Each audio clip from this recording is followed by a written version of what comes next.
Hello students, আমি কিছুদিন আগে একটা ভিডিও দিয়েছিলাম যেখানে আমি বলেছিলাম যে তোমাদের যাবতীয় যা প্রশ্ন আছে তোমরা আমাকে করতে পারো। আমি এইভাবে ভিডিওর মাধ্যমে এসে তোমাদের আনসার দেব। তোমরা বেশ কিছু প্রশ্ন করেছো, আমি সেগুলোরই আনসার আজকে এইভাবে সামনাসামনি ফেস টু ফেস দিতে চাই। তোমাদের প্রচুর কোয়েশ্চেন আছে, প্রচুর কনফিউশন আছে, থাকাটাই স্বাভাবিক।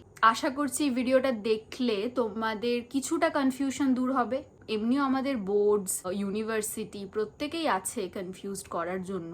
মানে একটার পর একটা নোটিশ বার করা, হঠাৎ করে শিডিউল চেঞ্জ করে দেওয়া, হঠাৎ করে পরীক্ষার রুটিন দিয়ে দেওয়া, ভীষণ ক্লুলেস লাগে। আমি বুঝতে পারছি তোমাদের অবস্থাটা। এর আগে অবধি সেমিস্টার এক্সামে কখনো তোমরা এক্সাম দিয়ে আসোনি। যারা কলেজে পড়ো তারা এটা বুঝতে পারছো না বিএ ভালো নাকি বিএসসি ভালো, কোনটা ভালো হতে পারে। এই সব কিছু প্রশ্নের উত্তর আজকে আমি দেব। কোন কোন কলেজে তোমরা অ্যাডমিশন নিতে পারো সাইকোলজির জন্য। এছাড়াও প্রচুর স্কুলে সাইকোলজি সাবজেক্টটাই প্রোভাইড করা হয় না, তো সেটার কারণে অনেকের এটাও কনফিউশন যে তারা কলেজে সাইকোলজি নিয়ে পড়তে পারবে কি। ক্লিনিক্যাল সাইকোলজিস্ট কি হতে পারবে, সব কিছু নিয়ে কথা বলবো। আর ভিডিওর শেষে রয়েছে একটা সারপ্রাইজ। ভিডিওটা শেষ অবধি একদম দেখতে হবে, তবে গিয়ে তোমরা বুঝতে পারবে। ভিডিওটা শুরু করা যাক। তোমরা যারা যারা আমাকে প্রশ্ন করেছো আমি সেই প্রশ্নগুলো এক এক করে পড়ে ফেলি আর তার উত্তরগুলো দিয়ে দিই। ম্যাম, আপনি কোথায় পড়ান? এটা প্রচুর জন তোমরা জিজ্ঞাসা করেছো। আমি অফলাইনে হাওড়াতেই আপাতত পড়াই। এখন আর অন্য কোনো জায়গায় টিউশন আমি পড়াচ্ছি না। ভবিষ্যতে যদি কখনো প্ল্যান করি তো অবশ্যই তোমাদের আমি জানাবো, কিন্তু আপাতত আমি অফলাইন ব্যাচ শুধুমাত্র হাওড়াতে করি। আমাদের স্কুলে সাইকোলজি একদমই নিউ সাবজেক্ট, অ্যান্ড আমি সাইকোলজি নিয়েছিলাম because I have like the subject from the very beginning and had an excitement to learn it one day. When our school introduced psychology for class 11, I got super excited and took it.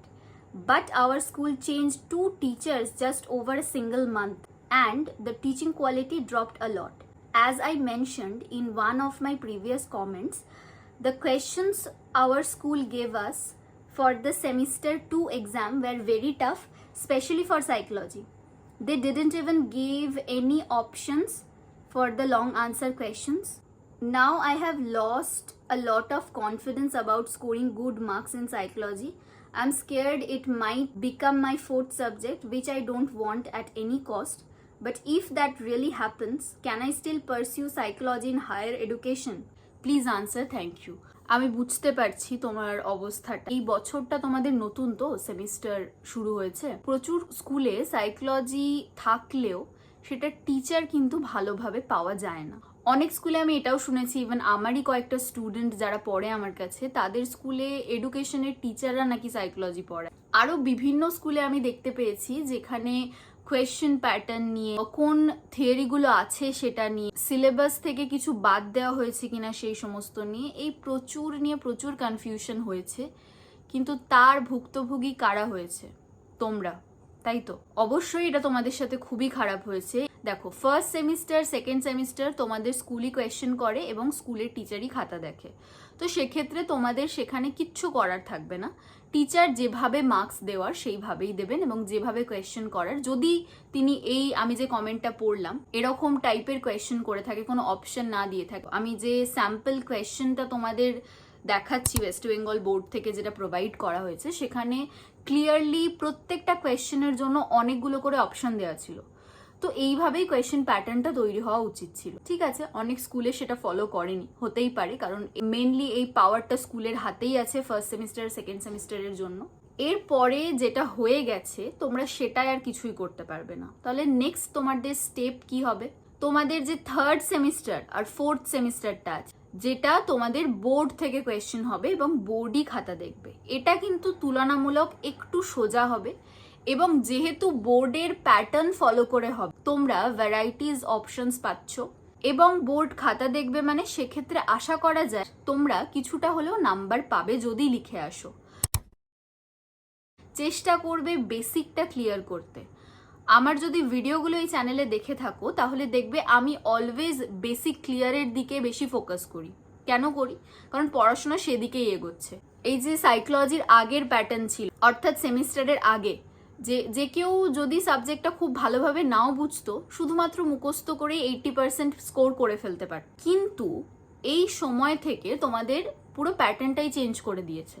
তোমাদের semester সিলেবাসে MCQ add করেছে, আর MCQ মানে তো তোমাদের concept clear রাখতেই হবে, সেটা ছাড়া এমসিকিউ সলভ করা পসিবল নয়।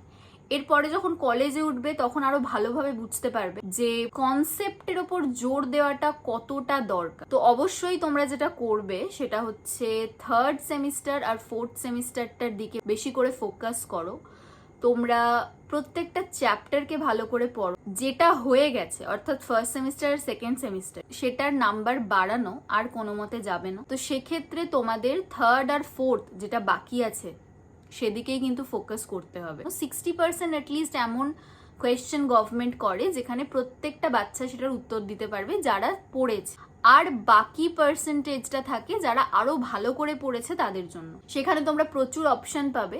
আর তোমাকে আমি স্পেশালি বলবো যে আমাকে এই কোয়েশ্চেনটা করেছো, একদমই ভেঙে পড়বে না। আমার মনে হয় তোমার মতো অবস্থা আরো অনেকেরই এই সময়, কারণ অনেকেরই এটা কমপ্লেন যে তাদের স্কুল তাদেরকে একদমই হেল্প করেনি। স্কুল কোঅপারেট করলে হয়তো জার্নিটা অনেকটা ইজি হতো, কিন্তু স্কুল যেহেতু কোঅপারেট করেনি তাই জন্য তোমার জার্নিটা একটুখানি ডিফিকাল্ট অন্যদের থেকে। এই কথাটা মাথায় রেখে তুমি অবশ্যই যথেষ্ট এফার্ট দাও। তোমার কমেন্টটা পড়ে আমি বুঝতে পেরেছি তোমার কতটা ভালোবাসা এই সাবজেক্টটার প্রতি। রেজাল্টটা অবশ্যই ম্যাটার করবে। যদি কারোর 90% বা 80% স্কোর থাকে সে কিন্তু আগে চান্স পাবে যে কোনো কলেজ, আর যাদের স্কোর অনেকটা কম হবে তাদের কিন্তু অনেকটা ওয়েট করতে হবে কোনো কলেজে চান্স পাওয়ার জন্য। আশা করছি থার্ড আর ফোর্থে তুমি ভালো স্কোর করতে পারবে। আমার ক্লাস 12-এ ফিজিক্স, কেমিস্ট্রি, ম্যাথ, বায়োলজি ছিল। আমি কি সাইকোলজি নিয়ে কলেজে পড়তে পারবো? অবশ্যই পারবে। যদি সাইকোলজি কারোর 11-12-এ নাও থাকে সেও সাইকোলজি নিয়ে কলেজে পড়তেই পারে।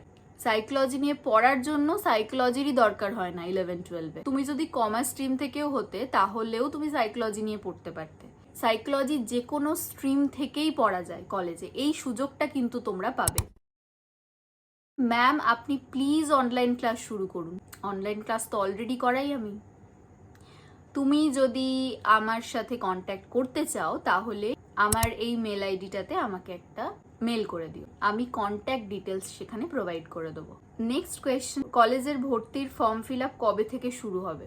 এটা প্রত্যেক বছরেরই যখন এইচএস এর রেজাল্ট আউট হয় তার কিছু সপ্তাহ পর থেকে শুরু হয়, অর্থাৎ মের মাসের পর থেকে তোমরা পাবে। মে জুন করে কলেজের ফর্ম ফিল আপ শুরু হয়ে যাবে। যেহেতু আগের বছর থেকে গভর্নমেন্ট পোর্টালে গিয়ে তোমরা কলেজ সিলেক্ট করতে পারতে প্রেফারেন্স অনুযায়ী, সেইভাবেই ফর্ম ফিল আপ করতে হবে। ম্যাম আমি আপনার কাছে অনলাইনে পড়তে চাই, আপনার পড়ানো আমার খুবই ভালো লাগে, কিন্তু আমি ভয় পাচ্ছি অনলাইনে ঠিকভাবে পড়া বুঝতে পারবো কিনা। এটা তোমাদের অনেকেরই কোয়েশ্চেন যেটা আমি রিসিভ করেছি। অনলাইনে অনেকে ভর্তি হতে চাও কিন্তু এটাও ভাবছো যে অনলাইনে আদেও কতটা তোমরা ম্যানেজ করতে পারবে। দেখো অনলাইনে বেশ কিছু সমস্যা আছে। অনেক সময় হয় কি যে আমাদের অ্যাটেনশন স্প্যান অনলাইন ক্লাসে বেশিক্ষণ আমরা ধরে রাখতে পারি না। হয়তো হঠাৎ একটা নোটিফিকেশন এলো, আমরা সঙ্গে সঙ্গে কোনো একটা অ্যাপে ঢুকে যাই। বাট আমি এটার কারণে স্ট্রিক্টলি যেটা ফলো করাই সেটা হচ্ছে আমার ক্লাসে ঠিক এইভাবে আমার ক্লাস হয়। একটা স্ক্রিনে আমার বোর্ড প্রেজেন্ট থাকে যেখানে আমি লিখে লিখে পড়াই, আর একটা স্ক্রিনে আমি ভিডিও অন করে পড়াই, এবং আমি প্রত্যেক স্টুডেন্টের ভিডিও অন রাখতে বলি। এটা আমার ক্লাসের ম্যান্ডেটারি একটা রুল, এটা করতেই হবে, নয়তো আমি ক্লাস থেকে বার করে দিই। প্রত্যেকটা স্টুডেন্ট আমার ক্লাস চলাকালীন নিজের ভিডিও ক্যামেরা অন রাখবে যাতে আমি তাকে দেখতে পাই। এইভাবেই আমি মেনলি ক্লাস করাই। আর একটাও জিনিস, কেউ যদি চায় নিজে ফাঁকি মারতে তাহলে কিন্তু তাকে কেউই শোধরাতে পারবে না। এখানে তোমাদেরও একটা বড় দায়িত্ব থাকবে। যদি তোমরা যে কোনো অনলাইন ক্লাস করতে চাও, শুধু আমার ক্লাস বলে নয়, যে কোনো কারোর ক্লাস যদি অনলাইনে করো, এটা তোমাদের প্রথম দায়িত্ব ক্লাসটা সিনসিয়ারলি করার, ঠিক? বাকি আমি যতটা কোঅপারেট করার চেষ্টা করি সেটা করি। ইউটিউব থেকে তোমরা যেমন আমার ভিডিও দেখতে পাও সেটা পাবেই। অনলাইন ক্লাসে যদি কেউ ভর্তি হতে চাও সেটার জন্য তোমরা আমাকে কন্ট্যাক্ট করতে পারো এই মেল আইডিটাতে। আরেকটা আমি রিকোয়েস্টই তোমাদের করতে চাই, যদি ধরো তোমরা কোনো টিউশনে পড়ছো, অফলাইন পড়ছো, তার পড়ানো তোমাদের ভালো লাগছে, তাহলে কিন্তু তোমরা কোনোভাবেই আমার কাছে অনলাইনে পড়বে না। তার কারণ অফলাইন ক্লাসটা যদি তোমাদের বেশি ভালো লাগে তাহলে তোমরা সেটাই অ্যাটেন্ড করো। যদি তোমাদের সাইকোলজি টিচার খুঁজতে এতটাই অসুবিধা হয় তবেই একমাত্র তোমরা আমার কাছে অনলাইনে পড়বে, আর নয়তো নয়। তোমাদের পাড়ায় বা তোমাদের আশেপাশে যদি ভালো টিচার পেয়ে থাকো তাহলে তার কাছে অবশ্যই অফলাইনে পড়বে। এরপরে নেক্সট কোয়েশ্চেন, ম্যাম সাইকোলজিতে কেমন নাম্বার রাখতে হয় ভালো কলেজে চান্স পেতে গেলে? এটা বলাটা একটু মুশকিল, কারণ প্রতি বছর নাম্বার কেমন উঠছে সেই অনুযায়ী কম্পিটিশন হয়, এইচএসে কেমন স্কোর হচ্ছে। এটা শুধু সাইকোলজির ক্ষেত্রে নয়, প্রতিটা সাবজেক্টেই সেই অর্থে বলা পসিবল নয় যে এক্স্যাক্ট কত পার্সেন্টেজ থাকতে হয়। তবে হ্যাঁ, যদি তোমরা 90 to 95% রাখো তাহলে অবশ্যই তোমরা ভালো কলেজে পেতে পারো। তবে কম্পিটিশন এতটাই বেশি, লিস্ট যখন তোমরা চেক করবে, আগে যেমন আমাদের সময় ছিল যে কলেজ ওয়াইজ লিস্ট বেরোতো, এখন তোমরা পোর্টাল, গভর্নমেন্ট পোর্টালে গিয়ে দেখতে পাবেন তোমার নামের পাশে কোন কলেজটা তোমার অ্যাসাইন করা হয়েছে প্রেফারেন্স অনুযায়ী। বাট আমাদের সময় কি হতো, যখন আমরা কলেজের নাম চেক করতাম তখন দেখতাম পরপর অনেকে 98 পেয়েছে, একদম 10 নম্বর অবধি 98 পেয়েছে। তো এক্ষেত্রে কিন্তু বোঝাটা একটু ডিফিকাল্ট। 98 পেলেও বা 95 পেলেও অনেকে নিজের পছন্দের কলেজে পায় না। সাইকোলজিতে মোটামুটি 90 to 95 বা খুব কম করে যদি আমি নাম্বার ধরি তাহলে 75 এর মধ্যে কিন্তু অবশ্যই পেতে হবে, নয়তো কলেজটা পাওয়া একটু চাপ। 70 to 75 নাম্বার পেলে কি কলেজে চান্স পাওয়া যাবে? হ্যাঁ, যাবে। অনেকটা ওয়েট করতে হতে পারে, তোমার প্রেফারেন্স অনুযায়ী কলেজ নাও পেতে পারো, হয়তো তুমি একদম লিস্ট পছন্দ তোমার কোন একটা কলেজ, সেই কলেজে তোমার নাম থাকতে পারে। তবে আমি একটা অ্যাডভাইস দেব, যেই কলেজেই পাও ভর্তি হয়ে যেও অবশ্যই। তোমরা ভালো করে যে ক্যাফে থেকে ফর্ম ফিল আপ করছো সেখানে জেনে নেবে যে তোমাদের প্রেফারেন্স অনুযায়ী না পেলে তোমরা নেক্সট অপশন কি করতে পারো, বা ইউটিউবেও প্রচুর ভিডিও পেয়ে যাবে এই নিয়ে। মোট কথা, প্রেফারেন্সের কলেজ না পেলে ওয়েট করো, কিন্তু ভর্তি হয়ে যাও আগে থেকে কলেজে। সাইকোলজির 11-12 জন্য বই সাজেস্ট করুন। সাইকোলজির 11-12 পড়ার জন্য সেমিস্টারের ডক্টর পাপড়ি চট্টোপাধ্যায়ের বই ওয়েস্ট বেঙ্গল বোর্ডের বাংলা ভার্সনের বেরিয়েছে, সেমিস্টার 1-এর এটা, আর সেমিস্টার 2-এর এই বইটা। আমি এই নিয়ে ডিটেলে একটা ভিডিও অলরেডি দিয়েছিলাম, এই ভিডিওটা তোমরা সেটা দেখে নিতে পারো। ইংলিশ মিডিয়ামের বইয়ের ব্যাপারে ওখানে মেনশন করা আছে, যারা ইংলিশ ভার্সনে পড়ছো সাইকোলজি ওয়েস্ট বেঙ্গল বোর্ডে বা অন্যান্য বোর্ডে, তারা কোন বইটা ফলো করতে পারবে, রেফারেন্স বই হিসেবে কোনটা রাখতে পারো। বাংলা যারা পড়ছো তারা কোন বই ফলো করবে, সমস্ত ডিটেলস এখানে আমি অলরেডি আগে বানিয়ে দিয়েছি, এই ভিডিওটা গিয়ে দেখে নাও। সাইকোলজি নিয়ে কলেজে ভর্তির জন্য কি কোনো এন্ট্রান্স এক্সাম হয়? না, গ্র্যাজুয়েশনের জন্য কোনো এন্ট্রান্স এক্সাম হয় না ওয়েস্ট বেঙ্গলে ভর্তি হওয়ার জন্য। তুমি যদি অল ওভার ইন্ডিয়াতে ভর্তি হতে চাও সেক্ষেত্রে সিইউটি ইউজি যে এক্সামটা, এন্ট্রান্স এক্সাম, যেটা কম্পিটিটিভ একটা এক্সাম, সেই এক্সামটা দিতে হয়, সেই অনুযায়ী ইউনিভার্সিটি অ্যাসাইন্ড হয়। এছাড়া কলকাতায় বা ওয়েস্ট বেঙ্গলে যদি কোনো জায়গায় সাইকোলজি নিয়ে ভর্তি হতে চাও তাহলে এন্ট্রান্স এক্সাম হয় না, তোমার মেরিট বেসিসে অর্থাৎ রেজাল্টে কত আছে নাম্বার সেই অনুযায়ী ভর্তি হয়। এবার মাস্টার্সে ভর্তি হতে গেলে এন্ট্রান্স হয়, যেমন ক্যালকাটা ইউনিভার্সিটিতে এন্ট্রান্স হয়, বিভিন্ন প্রাইভেট ইউনিভার্সিটি আছে যেগুলোতে এন্ট্রান্স দিতে হয় না, কিন্তু অনেক ইউনিভার্সিটি যেমন ক্যালকাটা ইউনিভার্সিটির আন্ডারে কিন্তু মেরিটে কিছু স্টুডেন্টকে নেওয়া হয় আর বেশ কিছু স্টুডেন্টের এন্ট্রান্স নেওয়া হয়। কাজী নজরুল ইউনিভার্সিটি, SKBU অর্থাৎ সিধু কানু বিশ্ব ইউনিভার্সিটি যেটা পুরুলিয়ায়, সেটাও ভীষণ ভালো ইউনিভার্সিটি, সেখানকার ফ্যাকাল্টিও ভীষণ ভালো। তবে এন্ট্রান্স গ্র্যাজুয়েশনের জন্য হয় না, মাস্টার্সে এন্ট্রান্স দিতে হয়। সাইকোলজিস্ট অ্যান্ড সাইকিয়াট্রিস্টের মধ্যে পার্থক্য কি? আবারও বলছি, এটা নিয়ে আমি ডিটেলে অলরেডি একটা ভিডিও বানিয়েছি, তবে একটা ছোট্ট করে পার্থক্যটাও বলে দিই। সাইকিয়াট্রিস্টরা যে কোনো মেন্টাল ডিসঅর্ডারের ক্ষেত্রে, সেটা যদি সিরিয়াস হয় বা সিভিয়ার লেভেলে হয়, তার জন্য মেডিসিন প্রেসক্রাইব করে, কিন্তু সাইকোলজিস্টরা কোনো রকম মেডিসিন প্রেসক্রাইব করে না। দুজন একসাথে কাজ করে। ধরো কোনো মানুষের সিভিয়ার মেন্টাল ডিসঅর্ডার হলো, কারোর যদি যে কোনো ডিসঅর্ডার, বাইপোলার ডিসঅর্ডার বা OCD কারোর যদি থাকে, সেক্ষেত্রে যদি সাইকিয়াট্রিস্টের কাছ থেকে মেডিসিন নেওয়া হয় এবং সাইকোলজিস্ট যদি তাকে থেরাপি দেয়, দুটো একসাথে যদি চলে, তাহলে তিনি অনেক তাড়াতাড়ি সুস্থ হবেন। এনারা দুজন একসাথে কাজ করে। এবার কোনো জায়গায় যদি গিয়ে দেখো যে সাইকিয়াট্রিস্ট এমন বলছে যে সাইকোলজিস্টদের দিয়ে কিছু হয় না, সাইকোলজিস্টরা কিছু করতে পারে না, তাহলে বুঝে যেও উনি ভালো একজন সাইকিয়াট্রিস্ট নন। আর যদি কোনো সাইকোলজিস্ট এরম বলে থাকে যে সাইকিয়াট্রিস্টদের কি আর কাজ, শুধু মেডিসিন প্রেসক্রাইব করে দেয়, তাহলে উনিও কিন্তু ভালো সাইকোলজিস্ট নয়, কারণ এনাদের দুজনেরই মেডিকেল ফিল্ডে যথেষ্ট ভূমিকা রয়েছে, এনারা দুজন একসাথে কাজ করেন।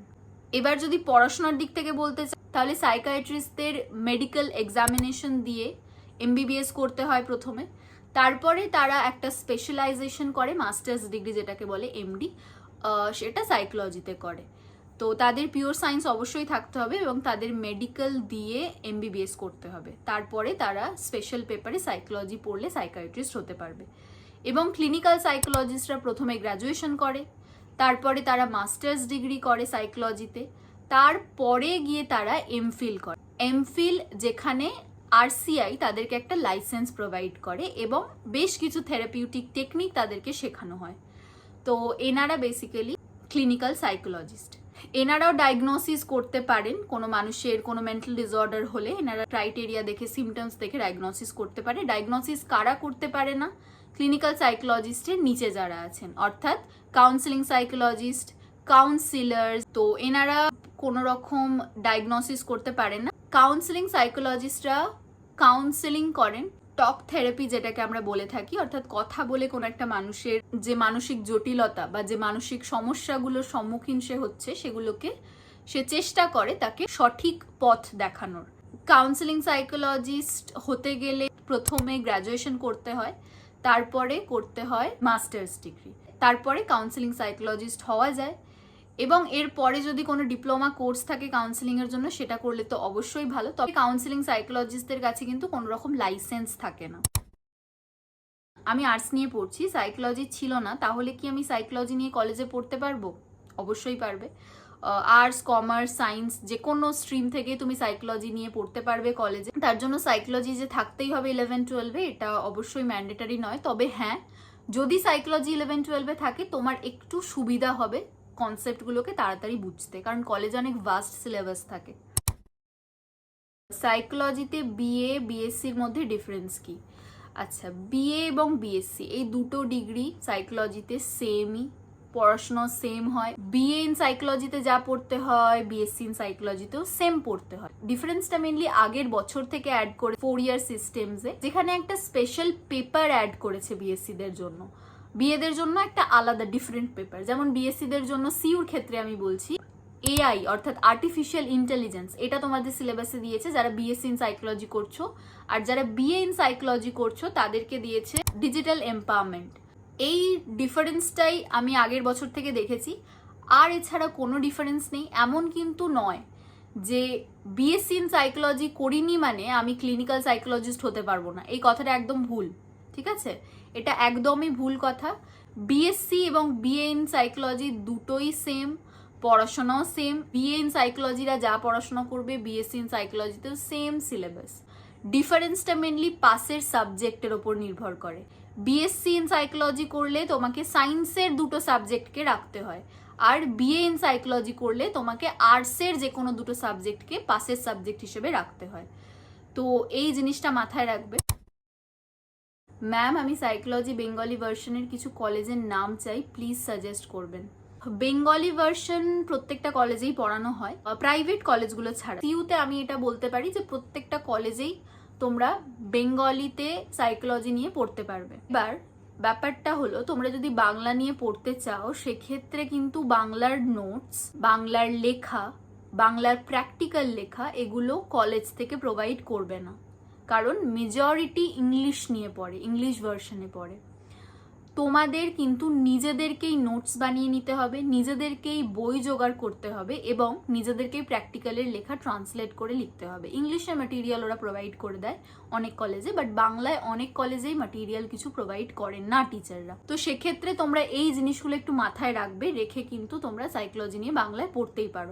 তবে আমি যেটা সাজেস্ট করে থাকি, বাংলায় যদি পড়ো মাস্টার্সে গিয়ে কিন্তু অনেকটা সমস্যা হবে। তোমরা যদি এই সাবজেক্টটা নিয়ে অনেক দূর এগোবে ভেবে থাকো তাহলে চেষ্টা করো, কিছু বছর অসুবিধা হবে। বাংলা মিডিয়াম থেকে হঠাৎ করে ইংলিশ ভার্সনে যদি একটা পুরো সাবজেক্ট, অচেনা সাবজেক্টকে পড়তে দেয়, যে কোনো কারোর অসুবিধা হবে। অসুবিধা অবশ্যই হবে, কিন্তু সেটা অসম্ভব নয়। যেহেতু তোমরা এতদিন মিডিয়ামটা ইংলিশ ছিল না, তো সেটার কারণে যেহেতু ভার্সন তোমরা বাংলায় পড়েছো, বাংলায় ইজিলি তোমরা লিখতে পারবে। বাট ইংলিশে মনে হবে যে লিখতে পারবো না, কিন্তু the main thing is English ওইভাবে গ্রামাটিক্যালি কারেক্ট না হলেও চলবে। তুমি যদি কোথাও অ্যাম, ইজ, আর এই গ্রামারগুলো যদি মিস করে যাও, তুমি যদি সেন্টেন্সটাকে বোঝাতে পারো সেক্ষেত্রেও কিন্তু নাম্বার দিয়ে দেয়। তো এখানে প্রথম কিছু বছর অসুবিধা হবে, তবে চেষ্টা করো ইংলিশে নিয়েই পড়া, কারণ অনেক কম্পিটিটিভ এক্সাম হয়, মাস্টার্সে ইভেন তোমাদের অনেক ইউনিভার্সিটি বাংলায় প্রোভাইড করবে না, কিছুই কোয়েশ্চেনও প্রোভাইড করবে না। তো সেক্ষেত্রে যদি অনেক দূর ভেবে থাকো এই সাবজেক্টটা নিয়ে এগোবে, তোমরা অবশ্যই একবার ইংলিশে পড়ার কথা চিন্তা করে নিও। মনে হতে পারে যে সেন্টেন্স ফর্ম করতে অসুবিধা হবে, তো সেটা প্র্যাকটিসের সাথে ধীরে ধীরে ইমপ্রুভ হবে। ম্যাম আপনি সিবিএসসি বোর্ডের স্টুডেন্টদের পড়ান? অবশ্যই, আমি ইংলিশ বাংলা দুটো ভার্সনেই পড়াই। সিবিএসসি আইসিএসসি সমস্ত বোর্ডের স্টুডেন্টকেই পড়াই। ম্যাম সাইকোলজি নিয়ে যাদবপুর ইউনিভার্সিটি এন্ট্রান্স নিয়ে একটা ভিডিও দিন। যাদবপুর ইউনিভার্সিটি এবং প্রেসিডেন্সি ইউনিভার্সিটিতে সাইকোলজি নেই, তো এন্ট্রান্সও হয় না সেখানে। আমি এই ভিডিওটাতে প্রত্যেকটা জিনিস ডিটেলে ডেসক্রাইব করেছি, তোমরা যদি কেউ কলেজের বিষয় জানতে চাও এই ভিডিওটা দেখে নিতে পারো। ম্যাম বলছি যে বিএসসি সাইকোলজি অনার্সে কম্বিনেশন ইকোনমিক্স আর স্ট্যাটিস্টিক্স থাকে না। বিএসসি সাইকোলজি অনার্সে ইকোনমিক্স পাবে, অনেক অনেক কলেজেই পাবে কম্বিনেশনে, তবে বেশ কিছু কলেজে 2-3 বছর আগে থেকে ইকোনমিক্সকে সরিয়ে দেওয়া হয়েছে কম্বিনেশন থেকে বিএসসির, কিন্তু স্ট্যাটিস্টিক্সটা খুব কম কলেজেই পাবে বিএসসির কম্বিনেশনে। বাকি ইকোনমিক্স অনেকগুলো কলেজেই পাবে, যেমন ভিক্টোরিয়া, আশুতোষ, ক্যালকাটা ইউনিভার্সিটির আন্ডারে এই কলেজগুলোতে ইকোনমিক্স বিএসসিতে পাবে। বাকি স্ট্যাটিস্টিক্সটা দেখতে পারো। কম্বিনেশনগুলো কলেজের ফর্ম ফিল আপ করার সময় প্রত্যেকটা ইউনিভার্সিটি প্রত্যেকটা কলেজের আলাদা আলাদা করে দেখিয়ে দেবে, তো সেটাকে ভালো করে খেয়াল করে ফিল আপ করো ফর্ম। এবার আসি সারপ্রাইজে। আমি টেলিগ্রামে একটা গ্রুপ বানাতে চলেছি, যেখানে আমি থাকবো এবং তোমাদের যাবতীয় যা প্রশ্ন থাকবে সেটা তোমরা আমাকে শেয়ার করতে পারবে, আর আমি সেটা রিপ্লাই সরাসরি দিতে পারবো।